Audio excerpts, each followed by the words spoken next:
Parents protest at Batley School after a caricature of Prophet Mohammed is shown in class. We don't know enough about this case yet. We don't know the way in which this picture was shown, the manner in which it was delivered. We don't know if this was put on display in a kind of a ha ha ha, look at this, funny, mocking sort of a way, or was it simply a lesson about inflammatory material and the teacher put it on the board as if to say, look, and this is what some people find very offensive. And maybe he explained why, maybe he explored the debate around the permissibility of showing images, full stop, within the Islamic faith, and then explained why Muslims would find a mocking caricature of their prophet so offensive.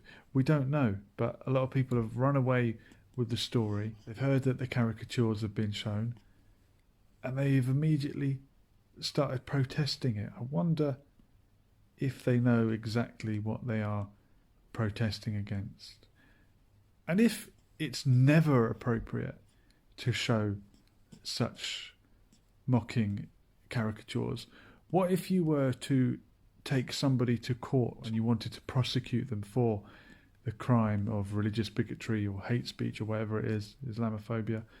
Wouldn't you need to present as evidence the images, the cartoons in question, and say, look, Your Honour, Exhibit A, this is what the individual showed me?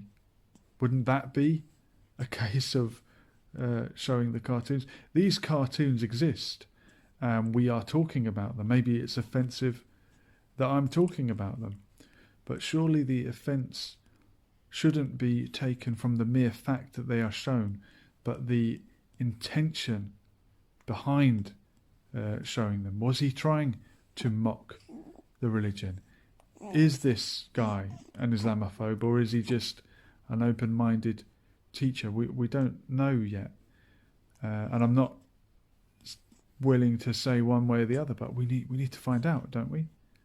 And I'm pretty sure in the Islamic faith, if you want to accuse somebody of something, you have to have evidence for it. You have to bring witnesses forward.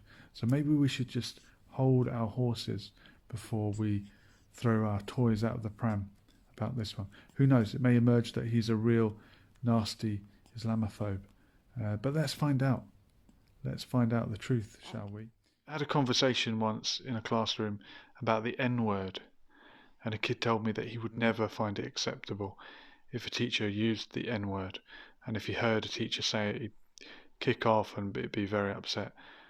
And I said, well, what about if you were reading a book, a historical novel, such as Of Mice and Men or To Kill a Mockingbird, and the N-word is actually in the dialogue in these books, and in the past in English lessons where children have had to read these novels, the word does get uttered. It is said in the classroom because you're reading it in context and you're quoting someone else saying it. And he said he would still find that unacceptable. And maybe you should bleep it out. Maybe you should just say N-word, inverted commas. But how can we ever explain that racism is wrong if we don't refer to examples of racism? And if you want to talk about blasphemy laws and offending people's religion, how can we do that without ever talking about or giving examples of the offensive material? Having said that, I suppose I wouldn't ever show pornography in a classroom if I was trying to illustrate the dangers of pornography. So maybe it's not ever right to show a mocking image of the Prophet Muhammad. But I will say, if you are offended by these images, if you would rather that there were no offensive cartoons of the Prophet Muhammad, then you need to stop reacting. You need to not react. Because the reason why these provocative images exist, clues in the name, it's a provocation.